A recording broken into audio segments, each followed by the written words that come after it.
Hey, before we start off, I want to friendly ask you to like, subscribe, and click on the bell! Now let's continue with this video. In this video, I want to explain quickly how you can set up different time frames for your chart.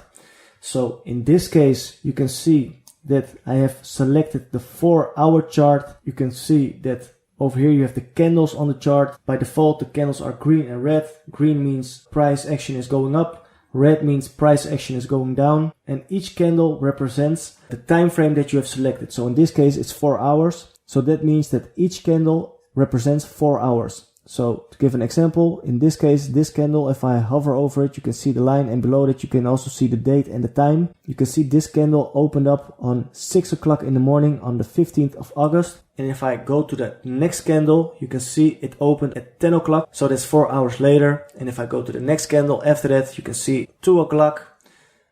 Then the candle after is 4 hours later again. It's 6 o'clock, and so on and so on. So basically, each candle represents the time frame that you have selected. So in this case, 4 hours. But if I set time frame to daily, that's the D for daily, then each candle represents 1 day. You can see the 23rd of January, 24th, 25th, 26th.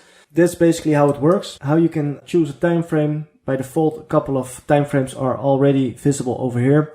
But if you click on this drop down arrow over here, you can click on it, and there you can see all the available time frames that you could choose from. And in my case, I have the premium plan of Tradingview, so that means I have all the available time frames that they have to offer. So also for 1 second and 5 seconds. So if I, for example, click on 5 seconds, now you can see that every time 5 seconds have passed, a new candle will open. So that's a new candle. Let's wait 5 seconds.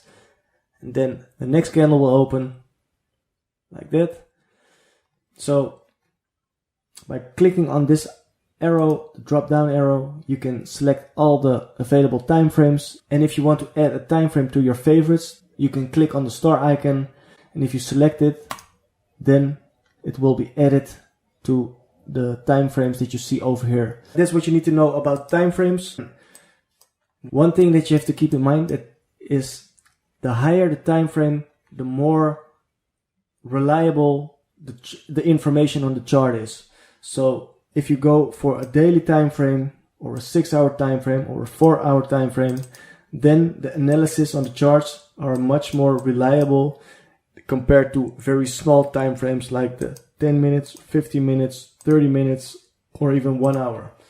So keep that in mind, but that's out of the scope for this video. In the next video, I will go on with some Tradingview basics. And as I mentioned also in previous tutorials, this channel is all about providing information that will help you to become a profitable, independent trader. So everything you need to know on trading, on how to do technical analysis, trading strategies, swing trading, day trading, how to set up indicators, all that stuff, how to draw trend lines, you name it, everything will be provided on this channel. I hope you found this video helpful. If that's the case, I want to friendly ask you to like, subscribe, and click on the bell! Thanks for watching, have a nice day, and I hope to see you back again in another video.